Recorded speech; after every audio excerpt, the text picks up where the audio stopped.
I still had to come face to face with, I still need a provider. No matter how many times I can double, triple, quadruple your income, I still need a financial provider, or contributor. And it's like, how do I express that need to you without bringing guilt or shame along with it? Yeah. So then that was really hard for me. Yeah. Yeah. And did I think about what if I married rich Yeah. during those hard times? Probably. Yeah. Like, wow, if I just married a really rich dude, this wouldn't be happening. But I'm like, damn, I am the really rich dude. Y'all, so there's currently a story going viral on TikTok where there's a TikToker by the name of Sarah Kim who is a 23-year-old, and she's married to a man who is now 31 years old. And they decided to come on the internet with a podcast episode with her basically expressing her needs of him as a man and how he is falling short. And y'all, I'm just so flabbergasted. Why did he agree to this podcast episode? I'm not quite sure because it makes him look really bad. But I just feel like on her end, her purpose for possibly doing it is kind of just like if I'm trying to hold you accountable behind the scenes, but you're not really taking initiative to change your behavior, let me bring it to social media where we can now hold you accountable. Because I just feel like as a social media influencer who has over 3 million followers, she understands how social media works, right? So basically the whole issue with this situation is she is 23. She is pregnant with her second child. And not only is she a full-time influencer, but she also is a full-time 9-to-5 worker in a corporate job. And her husband is a pastor who has no income coming in. And y'all, this man has had the audacity to not have a job for the last 2 years. So she's basically the breadwinner, the full provider for the both of them and their family. And that's not the only issue with this. He's a pastor, but he's a whole 8 to 9 years older than this young lady. And just by viewing that podcast episode, you can tell that this lady has expressed that to him before, but she also feels this level of discomfort because it's like, why do I have to ask you to provide and you're a whole 8 years older than me, but yet you're so comfortable? And I'm gonna just roll some clips of other people giving like the full breakdown so that way I can really get into my commentary. So let's roll the clips. She and her husband went on their podcast, announced some things about their marriage, and now the entire internet is on an uproar. I mean, I get it. You find out how they met. He was 28, she was 20, almost a 10-year difference, and a little creepy at that age, but whatever. After about 2 years of dating, he proposes marriage. Her father is completely against it. I mean, I get it. This guy was unemployed and he hadn't worked in years. And he would sit at home not doing anything. He would play video games and that's it. He's not helping with the cooking, cleaning. He's not easing her load at all. She insisted on marrying him and her family let her do it. So boom, now they're married. This guy on and off again with work, right? Spending a lot of time unemployed, sitting at home, playing video games. He bought himself a game system when he moved in and just played all night. And it was keeping her up at night to the point where she had to sleep on a love seat somewhere else. And he didn't notice that she was gone until 7 a.m. Yeah, pulling all-nighter, not finding a job, not working, gaming. So now she's pregnant. She's got a really good corporate job. She's got incredibly long days, all right? She is paying all the bills. She is doing the cooking, the cleaning. She is doing everything.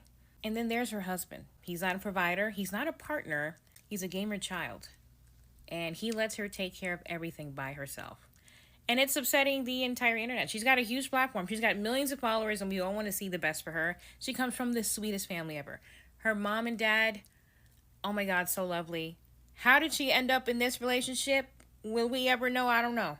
But people are speculating that she let that stuff come out in the podcast so that other people can kind of judge him. And we are. We listened and we judged. Y'all, I feel so bad for this girl. As a social media influencer, for you to bring it to the internet, you know how the internet is going to drag this man, right? So I feel like personally, her bringing it to the internet is, if you won't hold yourself as a man accountable behind the scenes, I'm going to bring this publicly, which again, I'm not really sure like if they communicated this beforehand. If there's one thing I've learned this week, it is to not let content creation risk the covering of your covenant. I have learned entirely way too much about the Korean American couple who started a podcast and was sharing a lot about what was going on in their marriage and their financial dynamics and their hopes and dreams and their desires. And I just feel like this is not a dig at the couple at all, because I don't know if you can tell I'm not Korean American, but I am a Christian. But one thing that I've noticed is that when you have a large following, especially when it's millions and millions of people, and you open up about something as sacred as your marriage as a content creator, you are opening yourself up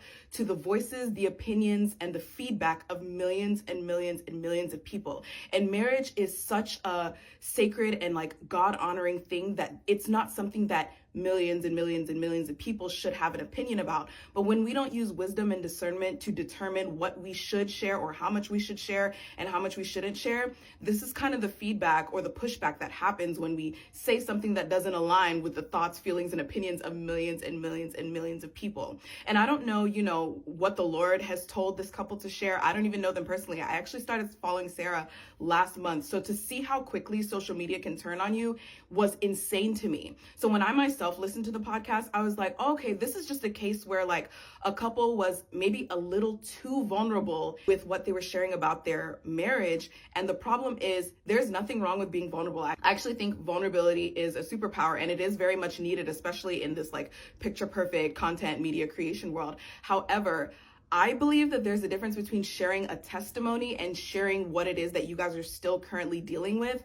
And when something is still sensitive because y'all are currently dealing with it, and then you share it outside of trusted family and friends, outside of spiritual covering, pastoral covering, you share it with the millions and millions of people that follow you, they will have something to say about it, and they may not agree. And I think that's one of the most surprising things when content creators are kind of shocked at the feedback that they're getting, or maybe she's not. I don't know this couple at all. It's just I've learned a little too much about their marriage this week that I'm like, maybe we should have kept that one in the drafts. But it's just like you can tell that she feels uncomfortable even expressing it. But it's just like, why does she have to tell you that? And on top of that, it's not even like she just said, oh, I would like a provider. She also said a contributor. When she said that, I lost it, because I'm like, you telling me this man is not funding anything? Mind you, she's currently pregnant, but yet as a man, you don't feel like that motivation, that drive to say like, hey, I started a family. Let me be able to provide for them. Let me at least try my best. It's not to say that you need to be the richest man in the world, but like you've taken on a responsibility of carrying a family under your wing, yet you are not providing where you're supposed to. And my thing is, you're a whole pastor. Like, isn't that a thing of when you create a family, you are responsible for that family? As the man, you are the provider, you are the protector. You're not doing either of those things.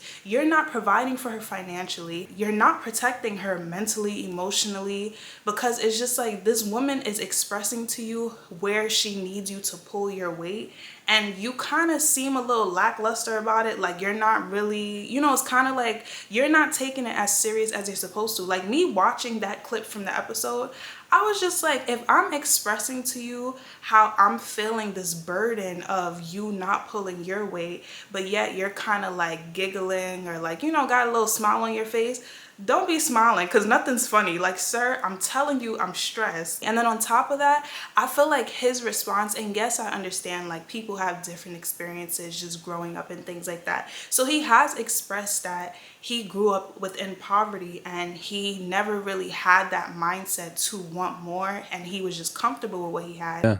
Kind of coming back to what Sarah said about in a marriage, if you're doing it hopefully in the right way, you begin to grow to value what your partner grows, right? You become shaped and formed by the person you're doing life with.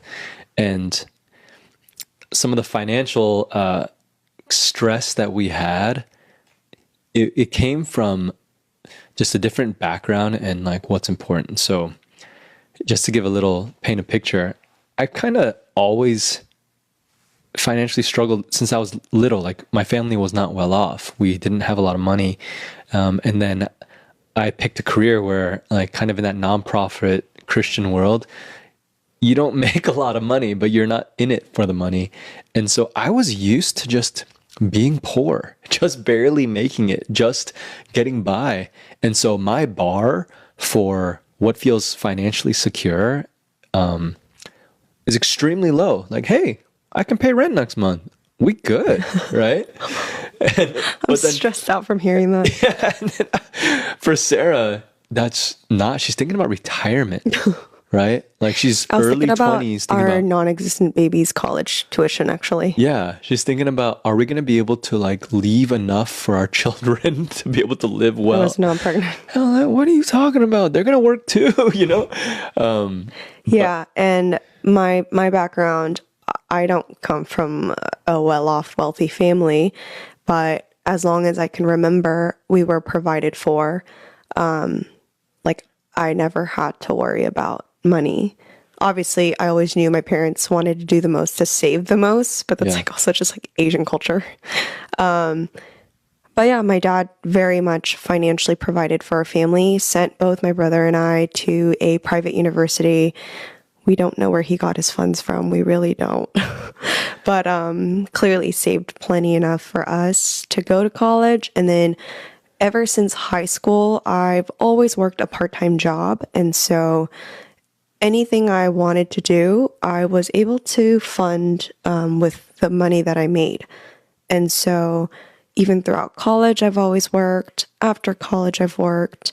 And so I needed a much higher level of financial security for me to feel like we're doing okay. So Yeah.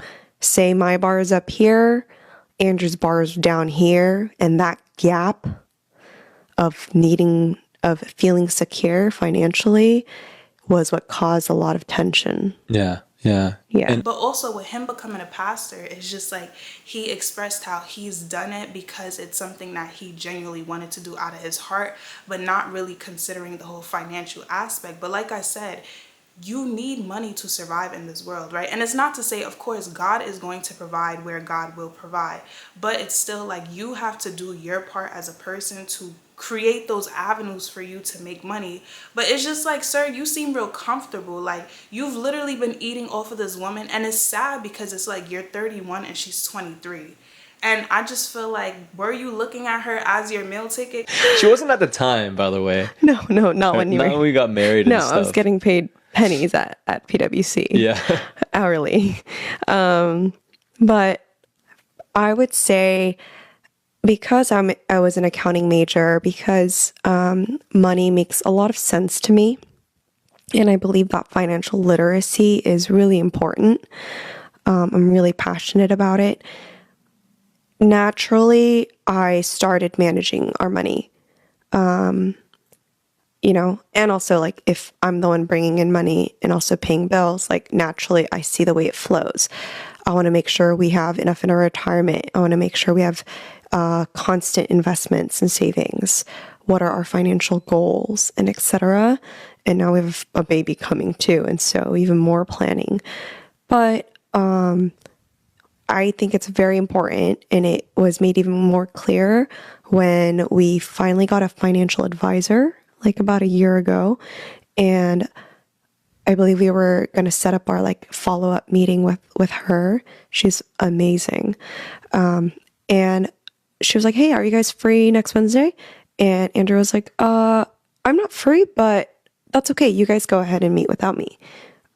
Because for him, it was like, Sarah will know everything anyway. Yeah. And I was kind of like, I'm not making any money. So what? Maybe I'm not really part of this conversation. Yeah. Well, I don't really have a place to say anything. Yeah, but she was really firm. She goes, no, you guys are married.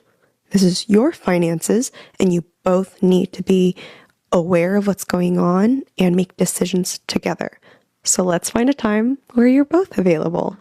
And I think that actually, like, I really appreciated her saying that. Yeah. Because I had no problem with taking that meeting alone. Yeah. I was like, yeah, don't worry, I'll take care of it, And I do feel like ever since she said that, our dynamic in finances changed too. We're like, oh, this is our money and we're going to manage it together. Yeah. And so that looked like a lot of transparency in like my concerns, my worries of finances, or like, hey, this much came in this month. Let's move over this much funds into this account. Or hey, like which charities do we want to give to? Yeah. How much to each? And all those conversations we have now upfront, transparently together. And so I think that's kind of how it's working in our marriage. Yeah. Like, as a man, you can't tell me that you feel comfortable, like you feel good within yourself knowing that you're doing something that you shouldn't be doing. You get what I'm saying? And also, another red flag, when he decided to propose to her, he gave his mother's old ring from a marriage that was not the best. So in my mind, it's kind of just like, you're giving me something that has like bad energy attached to it. So even with like the wedding ring, I wasn't making much money. I'm not someone who was financially super stable, but I did want it to be really meaningful. And what I did was I asked my mom if I could use her wedding ring because my parents are divorced.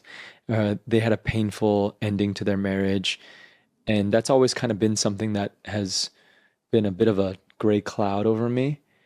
And but when I thought of Sarah, it gave me so much hope for what marriage could look like. And it almost felt like a moment of redeeming a broken marriage. And when I asked my mom to use her ring, she was so moved. She was in tears. And it felt like a sacred thing. She'd been saving it all these years, never wearing it, never letting it go either, though. And it just happened to be this perfect, sweet thing where I could redeem some of our broken past and pain that we've experienced and tell her I want to build something beautiful and new, right? And so that's what we did. And luckily, my mom has a very simple, timeless style of ring. Yeah, she's a very classy, chic lady. Yeah. It's so timeless. It's a 1, 2, 3, 4, 5, 6 prong. Is this? I thought it was 5-prong. Yeah, 6. Oh, okay. It's very classy. Yeah, 6-prong. 6 prong. I think, yeah, literally just had to get it resized. Yeah. But then the band, I got it rebuilt just because the style of the band wasn't what I was going for. Yeah. It was kind of old, bigger, kind of It was bigger, chunky. yeah, chunky. Yeah, so then she took the wedding band and got it redone And to I had a match her. sweet Vietnamese man at the Valley Fair stall who's not there anymore. Yeah, sadly. Make it for me. I loved it. We texted back and forth. You know, like, as a woman, I feel like you would take what's given to you out of appreciation because you would, you know, like, it's love. It's not about the ring, right? Even though, like, you know, who wouldn't want a beautiful ring? But it's still like the fact that that was provided, it's like, okay, like, I can accept that. But then there's still an aspect of it of like, you literally did the bare minimum to basically secure me. And then she had to take the initiative herself to go get the wedding band fixed for her sizing. And I just feel like you couldn't even do that to say, you know what, I'm giving her something that I didn't have to invest any money into. My father did. But also, I'm just going to hand it to her as is without doing any alterations to make sure it fits just perfectly for her. So like I said, it's giving very much bare minimum. Like, what weight has this man pulled in order to secure her? And I just feel like to hold grace for her, she was young. She met him when she was 20 and she went away to college, came back, and they decided to rekindle. But also, I feel like she has been riding off of potential, especially within their age gap. When they met, she was 20, he was 28. As a young woman, I can only imagine how her perception was like, basically, oh, he's 28, that's a grown man, so he would know his place, so she would feel that level of security. But also, it's just like she was riding off of potential this entire time, because what has this man shown her for her to say like, yeah, let me secure this? And it's to the point where it's just like, she's been expressing little things, how I think after their wedding, he basically spent the whole entire night playing up on the game. She ended up leaving out of the room just for the simple fact that she worked the next morning, but he didn't care because he don't gotta work, right? First night, probably. The very first night. Oh, good God. Well, the first whole day I'm just setting it up. Right. And our apartment's not even fully furnished. We don't have a couch outside. We have a mattress in the room, no bed frame. And I'm a very light sleeper. And so around 1 a.m. came around, which is probably around the time I was going to sleep. I tried to go to bed, and Andrew's still playing. I don't know when he started playing, probably like 10 p.m. or something. Sorry, it's like 3 hours in playing. And I was like, you know what? I'm a chill wife. I'm gonna let my man play. He just got back in our first week. I'm gonna let my man play. I'm trying to sleep. Screen's obviously like bright and blinking. Bad idea to put the computer inside our bedroom. Yeah. Keyboard clacking. Not keyboard, mouse clicking. Mouse clicking. And so I'm doing my best to sleep. And it's not just the noise and the light. It's kind of like my rage. I didn't know that was growing inside of me. I was like, wait, like, he's a grown man. He would know when's a reasonable time to stop playing. Maybe 3 hours is normal, but he just got the computer. He could play for another hour or two. 5 hours, yeah, that's a good binge. And so I figured around like 3 a.m. he might come to bed. But the rage grew as he just wouldn't stop. And and I was like, now I'm like upset about not being able to sleep. I'm upset about my reality being shaken at the fact that I've married a gamer dude. I was like, oh, there's no reverse. I just married the guy. And so I go to the living room and I'm like trying to look for a place to sleep so I can at least sleep. I get woken up by Andrew and I don't know what time it is. I'm disoriented. He goes, my love, how long were you out here for? And I open my eyes and the sun is out. This man is one, awake. Two, didn't know I was out here till the sun came out. Must have been 7 a.m. It was probably like, yeah, 6 or 7. Is this my life from now on? And I'm like, my love, have you been playing until now? And you're just like, yes. And I don't even know if you turned off your computer still at that point. I think you just ran out because you noticed that I wasn't in bed. And I married this guy thinking, wow, he doesn't play video games. Green flag. Listens to audiobooks. Life. And I'm like, oh my gosh. So I just feel like, sir, like, it's giving she's taking care of like a grown boy, and no woman wants to feel like you're having to mother a man, like, because it's not giving man. You get what I'm saying? And the fact that you as a man is so comfortable, even though I feel like you can't tell me that as a man, like deep down inside, that wouldn't make you feel some sort of like insecurity, because it's just like, you know, like you're a whole 8 years older than this woman, yet she is financially supporting you. And back to the whole potential thing, right? I feel like it's kind of hard when it comes to these conversations, because it's just like, of course you would not expect a person to be perfect, right? So I feel like it does require for you to have a certain level of idea of their potential, but also consider what you're seeing in the present moment to make your decisions, right? But it's just like with him, you don't even seem like you're motivated to want more for yourself. Like, you've literally expressed within the episode that you're so comfortable being within poverty that you don't really have that drive. And it's just like, if you weren't with this woman, like, what are you going to do with yourself? Like, you're just going to sit there and play the game the whole time? That's what I'm saying. Like, it's kind of like when it comes to potential, it's like, no. Like, some things, I feel like you have to actively see a person working just on themselves, right? But for him, it's just like, you are not doing anything with yourself. And also, for him to be a pastor, right?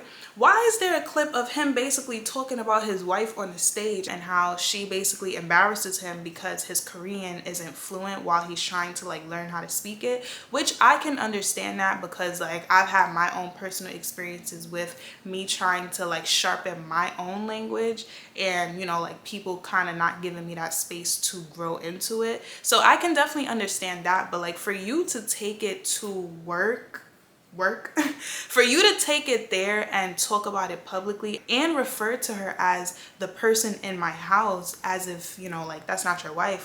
And I practice, but I suck, and it's kind of embarrassing. And what doesn't help is that there's this person who lives in my house, and she cackles every time I'm speaking in Korean. I'm trying my best, but she loves to laugh at me, and not just laugh at me, but point it out and be like, what did you just say? Can you say that again? Oh my gosh, you sound so stupid. Hold on. And she'll pull out her phone and she'll record it, right? So some of you have had the honor of seeing me humiliate myself on the internet, right? If you've seen any of my wife's videos, and she enjoys this process of pointing it out, and it can be difficult. It's cruel, right? What kind of cruel person does this? And like, you can't tell me like there isn't some type of like animosity towards there. And it's just like, sir, what type of church are you leading? And my thing is, you as a pastor, you are leading people, yet you can't lead yourself. You are leading people, yet you can't lead your wife. You are leading people, yet you can't lead your children.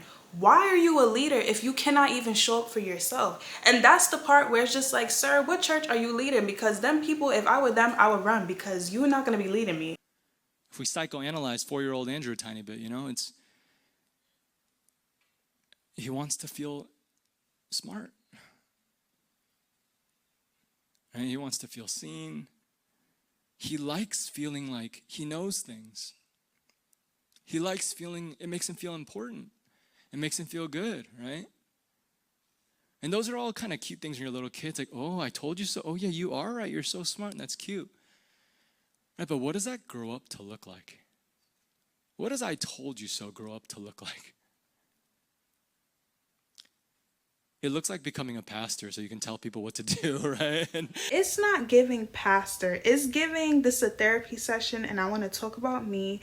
It's giving I just admitted that I've been insecure, so I wanted to basically feel superior. So that's why I took this role on. Not because I am wanting to be a leader, because I am a leader, but I just want to lead because it makes me feel good. And also, when they found out she was pregnant, they sat her parents down, and basically at that point was them going to be announcing her pregnancy, but also him asking her father for her hand in marriage. And you can tell like the father just is not really too happy. And I think they even said he was just like, he'll have to think about it. He had no idea what I was about to ask. Really though? Yeah, Like, you I came think super early and asked to walk with him. he was definitely blindsided. I thought that it was pretty clear. You know, like, Mr. Kim, I would really like to have a conversation with you about something important in private about your daughter. I kind of thought that I was making it clear what I'm going to ask him about, Right. but he had no clue. And so he was just smiling. He's like, yeah, so what's up? And I said, I gave a little speech, right? Basically, I was telling him how I'm so committed to his daughter and I'm so thankful for who he's raised her to be. And I want to ask for his blessing to marry her, to propose to her. He was smiling, but the life went out of his eyes. The blood drained from his face. He froze. He froze, and he was like, he didn't know what to say. He was shocked and maybe even a little offended. I don't know. He was upset, feeling a lot of things. Man, I feel for my dad. Yeah, you know, but I thought I made it pretty clear he can prepare for it. He might have something to say. He had nothing to say. He was just like, okay. All right, well, I'll think about it. That's what he said. And notice how Andrew from his own mouth told us the reality of her father's reaction of disappointment for obvious reasons. But initially, Sarah Kim tried to alter social media's perception of her dad's reaction, saying he had a hard time engaging with the news, when in reality, he just wants better for his daughter. But just imagine, like, as a father, how that would break your heart, especially if you've been providing for your kids and you know what it means to show up as a man. Imagine another man is taking your baby girl and you know he's not showing up, he's not pulling his weight, and yet your baby girl is not attached to him. Like, I could only imagine how that would hurt her dad. And she even said in the podcast episode, like, my poor dad, like, basically she feels bad for him, like she feels for him. And my thing is, they're Asian. Like, I know y'all Asian folks don't play that, especially just traditional like cultures, traditional households. There is a certain standard that's there when it comes to certain dynamics. And I just feel like this dynamic they got going on is not the standard. And he knows that. So it's like him even saying, like, just describing the father's just reaction to him asking for the daughter's hand in marriage. He was basically describing all of just the disappointment that he felt from the dad. Yet it was still like a level of, you know, when a person is feeling embarrassed, so like they don't really know how to handle the situation, so they tend to kind of like laugh it off or kind of like, you know, make it a little lighthearted. So that's kind of like the vibe I was getting from the husband, basically acknowledging how the father wasn't really too happy about him wanting to be with the daughter. So it's just like at that point, and you being Asian, you knowing how the standard is for y'all, like, you still then think like, okay, let me get my act together because I'm making myself look bad. She's even expressed how she be having thoughts to herself, like, what if she would have got with a rich man and she wouldn't be in this situation? Like, she really thinks about that outcome. And I feel like as a man, I would not want to hear that coming from my woman. You get what I'm saying? And it's just like, from her perspective, I can only imagine, like, you're saying that you consider this, but this has to be something that you're consistently thinking about, because it's like, damn, like, I'm really married to a bum. Like, not to call nobody any names, but it's just like, let's just call a thing a thing. Like, you're way too comfortable as a man. You have children. Well, one on the way, but it's just like, even that didn't give you a drive to say, like, let me get my act together, just because you feel like, well, she got it. And y'all know how people be like, oh, when people have kids, that'll make them change. one thing I'm always going to stand on, if a person is not responsible for themselves, but also if you are not even wanting to be a father, and this is what I'm constantly noticing just within society. A lot of people say they want kids, but a lot of people don't want the responsibility that comes with it. In the episode, she even expressed to him how he doesn't really seem like active within just her pregnancy, and she wants him to be active with asking her like, hey, how are you, and things like that. She's like, I want you to do it like 5 times a day. But then it seems like you're so far behind. Like you don't know or not concerned with, or you won't address the baby, you won't talk about the baby. You didn't necessarily ask me like, oh, like, how are you feeling? I needed you to ask me like 5 times a day or something. And I just feel like for her to be expressing these things, for one, communication is really important in a relationship, right? But it's just like there's a level of like disconnect with him where it's just like, why are you there? Like it almost seems like you're not contributing to the relationship in a way that a person who cares about a person would show up. And I just came across a quote actually where it says, just because I don't require much doesn't mean I deserve the bare minimum. And I just feel like as a man, like, do you not want to show up for the woman that you say you love? Like, you made this woman your wife, but yet you're not pulling your weight. And granted, I know a lot of people don't move intentionally about the decisions that they make. And sometimes not everything is rooted in love, right? He probably could have got with her because he's just like, oh, well, she's a bag, right? So let me just get with her. Let me secure her. She's young. She got it going on. It's just like I would be a fool to pass it up, and she's not really gonna expect much from me, even though it's just like now that you guys are in a position where she is asking you for more, she's wanting you to show up. You need to play your role as a man. Like, bro, you're a pastor. Like, I don't know what church or who you're leading, but like I said, them people need to get up from out them chairs because it's just no way. Y'all, it just gives he's okay with giving the bare minimum, and she has been accepting it for so long. And oftentimes people be like, oh, well, if you've been accepting it for this long, then it's just like, why are you wanting to say something now? And I understand what people mean, but I also feel like that's not fair because it's just like, as people, we grow, right? As you experience, you really start to understand what it is that you need, what it is that you want, and how you want a person to adjust themselves. And with her being your wife, if you say you love her, you're going to want to show up for her, right? It's not just she's expressing herself to you and you just let it go in one ear out the other ear. Like, no, she's telling you what she needs from you. And if you value your relationship, then you're going to correct yourself in order to show up in the way that's productive for you guys' relationship. But the fact that like you just seem like very comfortable, it's just like, sir, and you 31 and this girl is 23. If you don't correct yourself, but ladies, please do not settle for the bare minimum. Like, you deserve a lot. I mean, as humans, we all deserve people who care about us, right? So that's basically the point that I'm trying to get at. You deserve a person who's willing to put in the work to properly, I guess, like just coexist with you in the dynamic that works best for you guys.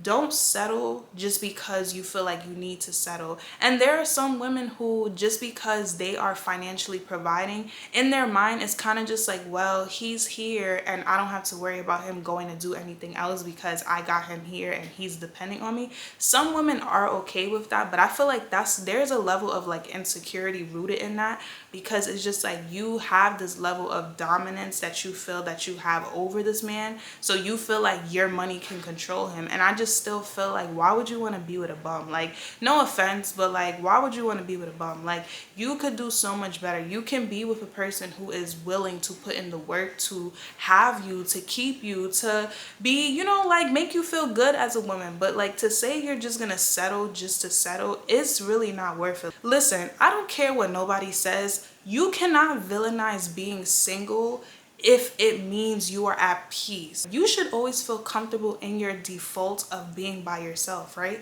If you can't be by yourself, how do you want anybody else to be with you?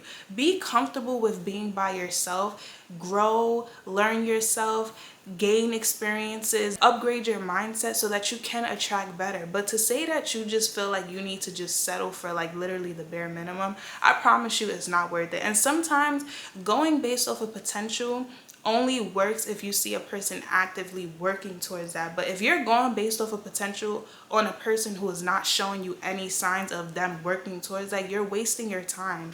Stop trying to build people up. If a person is not wanting things for themselves, at least like doing the work to get their mindset corrected to want better for themselves, it is not worth it. And I just feel like when it comes to Sarah Kim, like she has a lot going on for herself. She does not deserve to be with a grown bum who don't want nothing for himself. Even though like unfortunately like she's currently pregnant, I can definitely understand like the situation. That just sounds really tough. And I just feel like I said, there's a lot of women out here, and you will be surprised how many women are out here married, but it's giving I'm single and I'm married and I'm doing everything on my own. I gotta carry the weight on my own. And nobody could tell me that this man doesn't have some sort of resentment towards her, considering the fact that she is the breadwinner and he hasn't been working. So she's been fully providing for them, right? And also there was another clip where he was talking about, I guess, like not getting flowers and how like that doesn't make you like a good boyfriend or something like that. So like I said, like, listen, you cannot tell me that this man is with her because he loves her, but he's with her because of what she can do for him.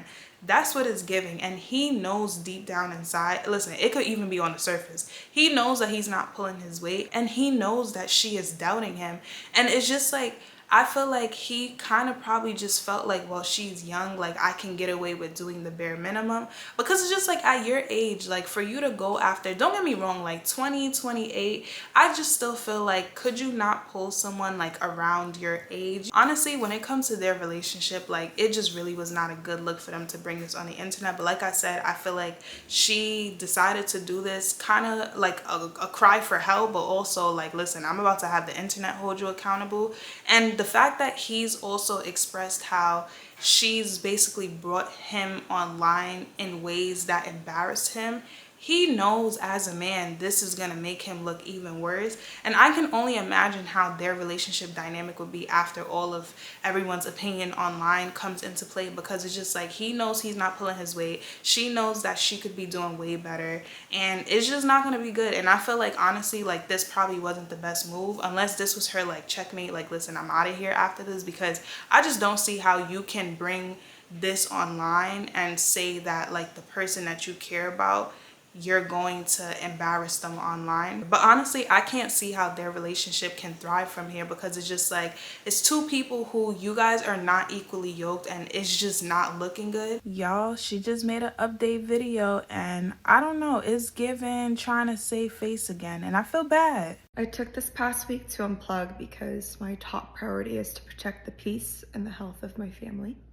But I'm aware of the situation, and I know that many of you come from a place of care, and so just wanted to take the opportunity to clarify some things. Andrew and I, from the very beginning, we have committed to being there for each other and supporting each other through anything and everything. And so even in the beginning of our marriage, I've had long periods of time where I didn't have a job, whether that was because I had quit a job or been impacted by mass layoffs, and Andrew was the one who had fully supported us through that.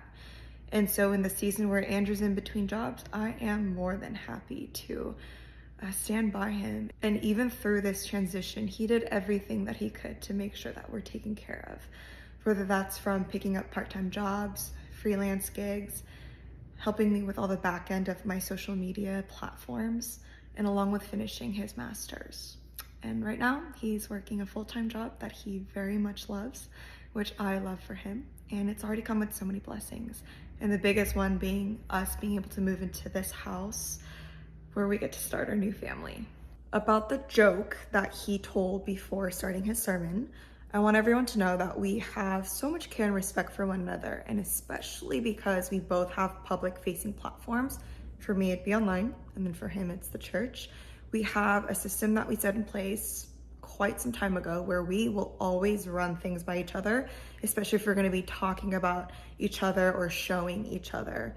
And Andrew simply would never say anything that I wouldn't already be aware of or something that I wouldn't like. The more important thing I want to talk about here are the painful stories that many of you have been sharing regarding your hurt and pain that have been caused by abusive church cultures and church leaders. And I want to take a moment to honor that because it's so real, and it particularly breaks Andrew and my heart because we carry similar experiences of our own, and it's taken so much time for us to heal and process, and we're still going through that healing.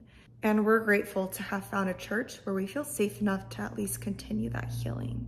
And Andrew is so passionate about bringing health to the church, and he wants to be a part of cultivating that culture of integrity, safety, and love. And so for those of you who have followed our journey for quite some time now, I am very grateful that you have gotten to know the Andrew that I very much still love to this day. The man who pampers me with daily massages from day one, has never let me even do a load of laundry. The man who's my absolute safe space and my home.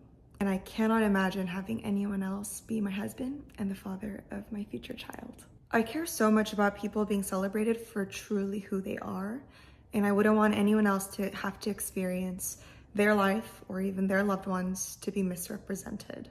Like, take for a small example, a very sweet and intimate moment where Andrew and I are taking a look at our very first ultrasound in the parking lot of our hospital has somehow become a story of he's at a boys' trip and so missed my ultrasound. When in reality, he came straight to the hospital as soon as his scheduled job interview had ended, hoping to make the appointment.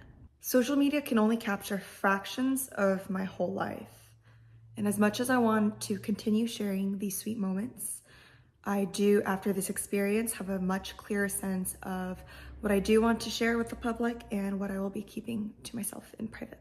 If I'm being completely honest here, this week has been filled with moments of frustration, grief, and sheer bafflement. But our current reality is this. Andrew and I are stepping into what is about to be one of the most beautiful chapters of our lives, as we are beyond excited for the arrival of our baby. We both work jobs that we love. We moved into this beautiful home that we get to start a new family. And we're also surrounded by the absolute best and most supportive friends and family. And we believe that the best is yet to come. As expected, Sarah Kim dropped a video defending her husband, so let's break it down. Honestly, she starts off the video with a very strong point, making the point that, in marriage, you're supposed to stick with each other through the thick and thin. And this is what, the current society and this generation is really missing, because we do prize individuality over, the traditional, being there for each other. So I do see that in our society, in our current generation, there is that missing link of, hey, I'll be there for you no matter what. There's a lot of the mentality of, oh, you fucked me over, all right, I'm out, I'm bouncing. So as a viewer, we can take a little bit of lesson from that, right? We do have to let go of our ego sometimes in order to make a relationship work, in order to have longevity in anything. Anyways, take that as you will. But the main point is that there's so many clips of Andrew talking about Sarah in a way that all of us collectively feel like he doesn't really love her. There's this person who lives in my house.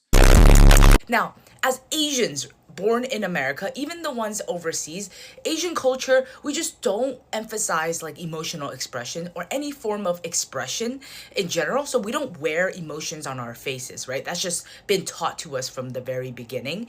And even then, even if you are not an emotionally expressive person, there's a reason why millions of us collectively agree that this man does not like you. It's the aura that you give off. It's literally your presence, and we can feel that. We can feel the lack of love and nurture and care you feel, or you're supposed to feel, for your wife. So she does a little snippet as to how much she loves him and what he does for her. Gives her massages every day, does her laundry, doesn't let her touch the laundry. Okay, cool. These are physical things. What about the things that make you say, he inspires me? He makes me feel like I want to be a better person. He is going to be the greatest father that I've ever seen in my entire life. What about those things? Bigger idea things. She actually mentions that he feels like a safe space and home to her. But the thing is, she met him when she was 20 years old.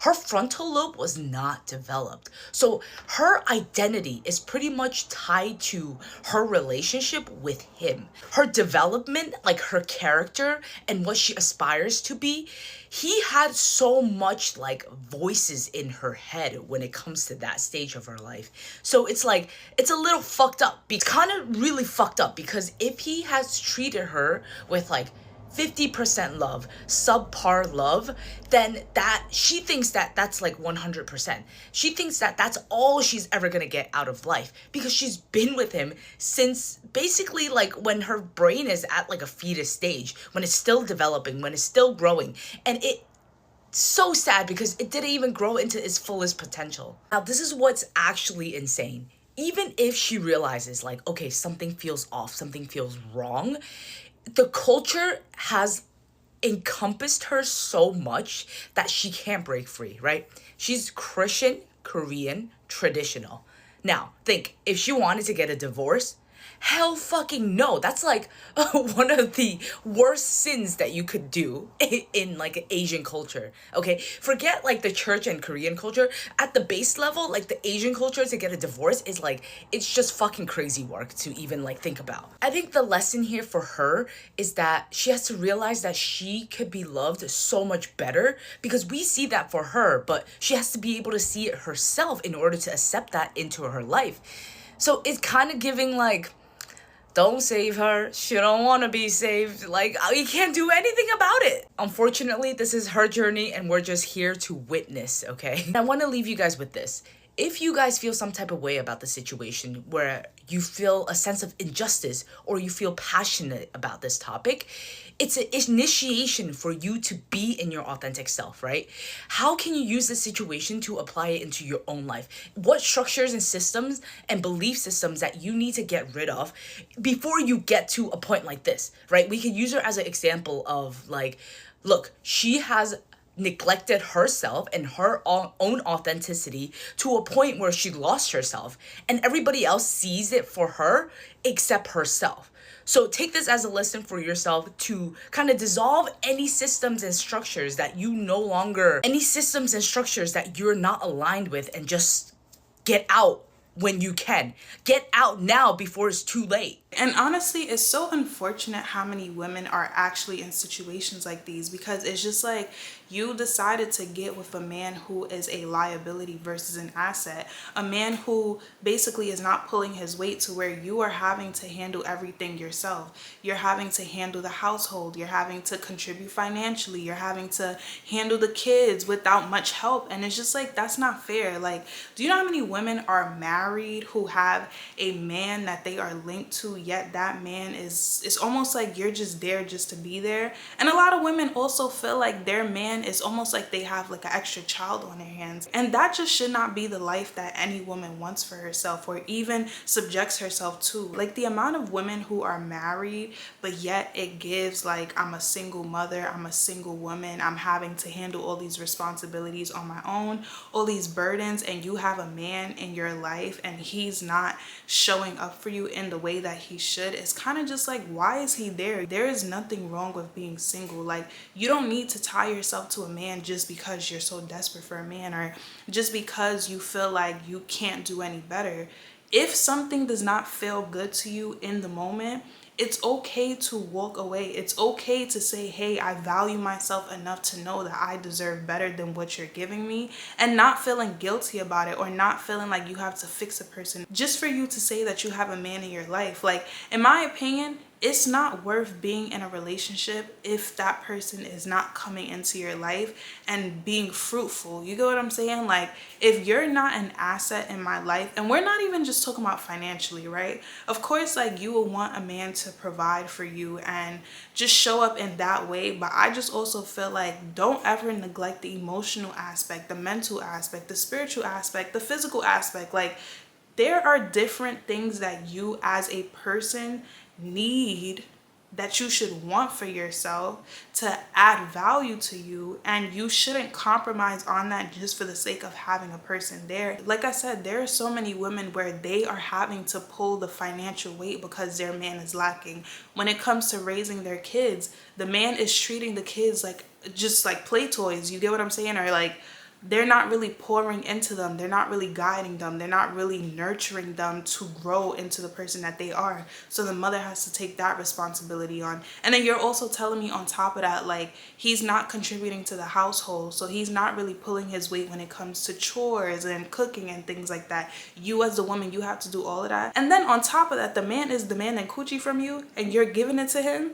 No, no ma'am. I don't even know how y'all be even in the mood for men like that. You get what I'm saying? Like, you deserve so much better. And honestly, as a woman, you cannot tell me that you have respect for that man, because for you to show up in the way that this man is showing up, no matter how much I will want to have respect for you because I care about you, I just cannot respect you in the way that I would want to because you're not showing up in the way that I feel like you should. And you as a man, you also know that you're not showing up. And I know as a man, it doesn't make him feel like good deep down inside to know that he's not pulling his weight, or to even know that like he's in the position that he's in and that he's so comfortable, just considering his background. So part of me would empathize with him just a little tiny bit.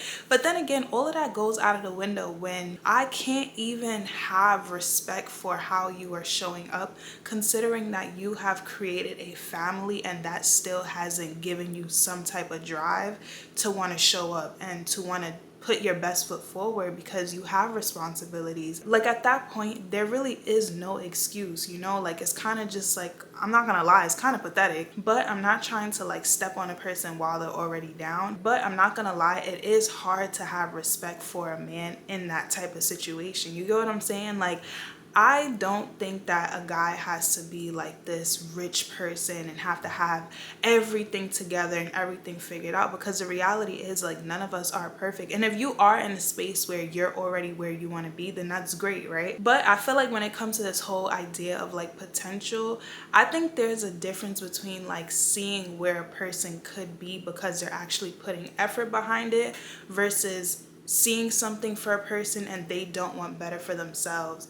When it comes to that type of situation and you're relying on your vision of their potential, then I feel like you could potentially play yourself, and you're likely to play yourself. Because if a person doesn't want good for themselves and they're not putting the action behind it, you can't want it more for them than they want it for themselves, and you shouldn't be the battery in their back to get them to have that drive, right? Now, it's different from the potential of a person who's not where they want to be yet, but they're actively working on that. That I can respect, because it's just like you're getting, you know, you're doing what you have to do to get there. I can definitely respect that. You get what I'm saying? Like, you're showing up just like how anybody should show up for themselves when they want something for themselves, right? But to say that you're in this situation and you have responsibilities and you're still not feeling this drive to say like, let me show up for my woman, let me show up for my kids, I can't respect that. And I just feel like when it comes to just like the dynamic between, like, of course with anybody, like everyone wants a level of respect, right? But as a woman, there's a certain level of respect that I want to have for my man. Like, just even in the case of like, I don't want to say pedestalize my man, but like, I want to be proud to call somebody my man. You get what I'm saying? Like, I want to be proud to say like, yeah, that's my man. Like, my man got it. My man is showing up. But like in this case, listen, there's a certain level of respect that I have to have for you. Even when it comes down to the whole point of women being intimate with men who are just like, just bottom of the barrel, like, how are you guys like even turned on by them? Because I just don't understand. Because it's like, even if it were me in a partnership, like, just regardless, I just would feel kind of like, damn, like, I wish I was contributing something. And then as a man, to consistently be in situations like this and you have to be like the passive one, like, wouldn't that like want to put like, you know, some fire under you to say like, hey, I kind of feel uncomfortable with this within myself, let me change it, let me do something. Like, I feel like me as a woman, I am an ambitious person, right? So I feel like when it comes to just like, you know, dealing with a person, I want you to also be ambitious, but it's also just like, let's say if you don't have that drive under you, I would want for my ambition to inspire you to want to do better as well. You get what I'm saying? So it's just like in this situation, like, your woman has literally 2 full-time jobs, one as a successful content creator. She also has a 9-to-5 job. how has that not inspired you to say, like, I want to be a better man, you know, like, I want to show up for her? You're just too comfortable, and that's the problem. And then the crazy part is, like, with him observing the father's disappointment, how did that also not light fire under you to say, like, hey, let me step my cookies up because I know, like, this other man does not respect me? Like, I don't know, if I were a man and I was in that situation, like, I just would not feel comfortable knowing that the woman that I say I want to be with, her father doesn't even respect me enough to want to give me her hand. You get what I'm saying? Like, so it's a no for me. It's a no. You to know that I think you're gonna be an amazing mama. Thank you. And I think you're going to be a great dad. Yeah, that's what I was Yeah. fishing for. No, seriously, no other person I'd have kids with. Can't wait. Yeah, and I think that's a great place to end our episode here Yeah. today.